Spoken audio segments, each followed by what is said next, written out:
Hello everyone, welcome to channel learn with ease. आज का topic है change in profit sharing ratio का, जिसमें हम सॉल्व करेंगे question number 24, chapter 3 TS Grewal की बुक से, क्लास 12 अकाउंट्स।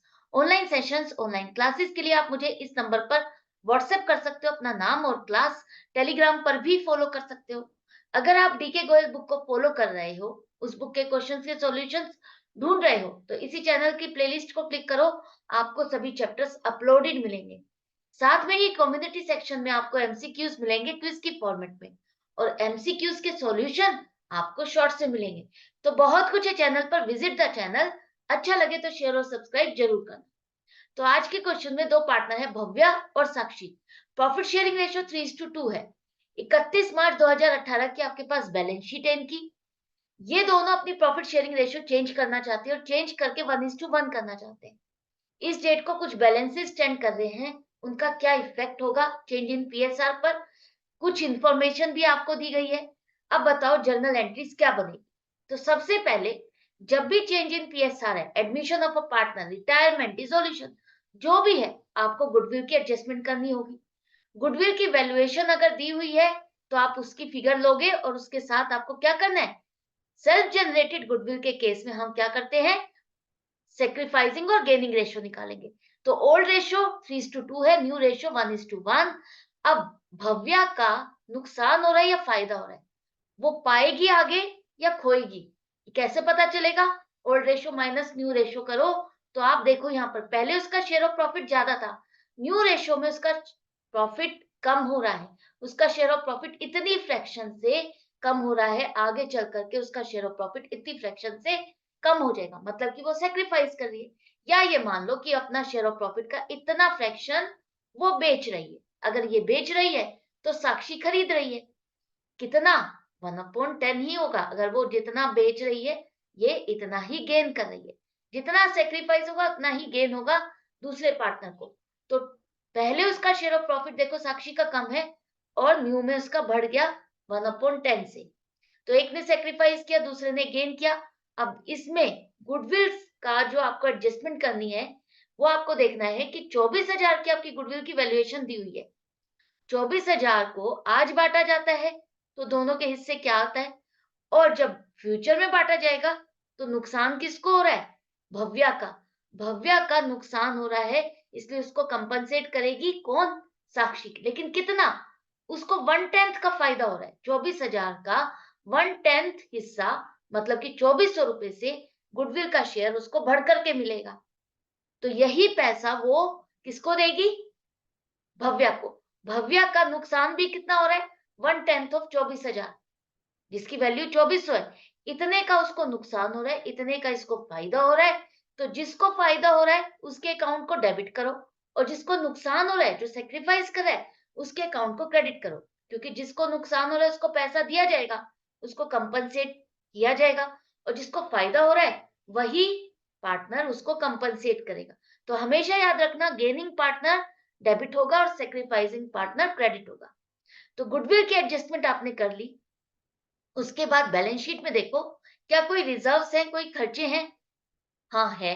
एक है जनरल रिजर्व। जनरल रिजर्व का बैलेंस है 23,400 रुपए, जिसको हम नॉर्मली क्या करते हैं, जब चेंज इन पीएसआर होती है, तो हम जितने भी रिजर्व्स होते हैं उनको पार्टनर्स में डिस्ट्रीब्यूट कर देते हैं ओल्ड रेशियो में। लेकिन यहाँ पर कहा है कि ये जनरल रिजर्व को बांटना नहीं चाहते, ये जनरल रिजर्व को एज इट इज बुक्स में रखना चाहते हैं।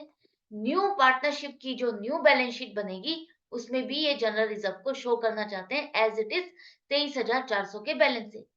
तो उस केस में क्या होगा, अगर आज 23,400 को बांटा जाता है, तो भव्या और साक्षी को कुछ और ही हिस्सा बनता है, और आगे जाके बांटा जाएगा तो बराबर बराबर बटेगा, तब कुछ और हिस्सा होगा। तो यहाँ पर भी वही नुकसान और फायदे वाली बात हो गई, क्योंकि हम इसको यहाँ पर बांट नहीं रहे हैं, आगे चल करके बांटना चाहते हैं। तो आज की डेट में जिसको नुकसान हो रहा है, वो चेक करो किसको नुकसान हो रहा है और किसको फायदा हो रहा है। तो आपको वही एडजस्टमेंट करनी है जैसे आपने गुडविल की। सैक्रिफाइसिंग और गेनिंग रेशियो आपको निकालनी है। अब यहाँ पर भव्या का आगे शेयर ऑफ प्रॉफिट घट रहा है, इसका मतलब जनरल रिजर्व में भी उसका शेयर घट के ही उसको आके मिलेगा। तो कितना शेयर उसको घट के मिलेगा, 1/10 का उसको नुकसान हो रहा है, तो 1/10 फ्रैक्शन का मतलब है 23,400 में 2340 रुपए से साक्षी को तो फायदा हो रहा है और भव्या का फायदा वो नुकसान हो रहा है। तो भव्या का नुकसान हो रहा है कितना? 2340 का। एक को फायदा हो रहा है, दूसरे को नुकसान। तो जनरल रिजर्व में भी जब आप बुक्स में उसको एज इट इज रखना चाहते हो, आज नहीं बांटना चाहते, फ्यूचर में बांटना चाहते हो, तो आज के अकॉर्डिंग आपको उसकी कैलकुलेशन करनी होगी कि ओल्ड रेशियो में अगर इसको बांटा जाता तो किसको कितना हिस्सा मिलेगा और फ्यूचर में बांटा जाता तो कितना मिलेगा। नुकसान और फायदे के हिसाब से एंट्री बन गई आपकी। साक्षी कैपिटल अकाउंट डेबिट 2340 रुपए, भव्या कैपिटल अकाउंट क्रेडिट करो 2340 रुपए। आगे चल करके जो भी इसको नुकसान होने वाला था, साक्षी ने इसको कंपनसेट कर दिया भव्या को। तो आई होप ये दोनों चीजें आपको समझ में आ गई। अब बारी आती है तीसरा, इन्वेस्टमेंट फ्लक्चुएशन फंड है, जो कि रिजर्व ही है। फंड लिखा हो रिजर्व लिखा हो एक ही बात है। तो इन्वेस्टमेंट फ्लक्चुएशन फंड का हम क्या करते हैं? रिजर्व है ये आपका, किस लिए बनाया? जो आपकी इन्वेस्टमेंट्स हैं, अगर उनका मार्केट वैल्यू डाउन जाएगा, वो जो नुकसान है उसे आप इससे एडजस्ट कर सको। तो यहाँ पर देखो, इन्वेस्टमेंट्स की बुक वैल्यू आपकी 30,000 है, मार्केट वैल्यू कितनी रह गई? 20,000, मतलब कि 10,000 का आपको नुकसान हो गया। 10,000 का ये जो नुकसान हुआ, इसको आप किससे एडजस्ट करोगे? जो आपने रिजर्व बनाया है 20,000 का, ये 20,000 से आपने 10,000 का जो नुकसान है इसको एडजस्ट कर दिया, उसके बाद भी आपका रिजर्व का बैलेंस बचा हुआ है। अब इस रिजर्व का क्या करें? इस रिजर्व के बारे में यहाँ पर ये नहीं लिखा कि हम as it is carry on करना चाहते हैं, तो हम क्या करेंगे? इस रिजर्व को पार्टनर से बांट देंगे। कौन सी रेशियो में? ओल्ड रेशियो में।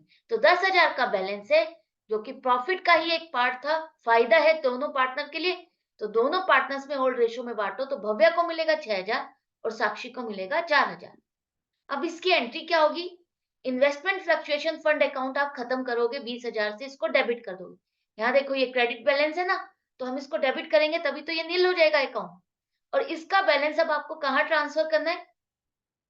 एक तो आपकी इन्वेस्टमेंट की वैल्यू कम हो गई 10,000, तो आगे चल करके आप बैलेंस शीट में इन्वेस्टमेंट कितने से दिखाओगे? 20,000 से।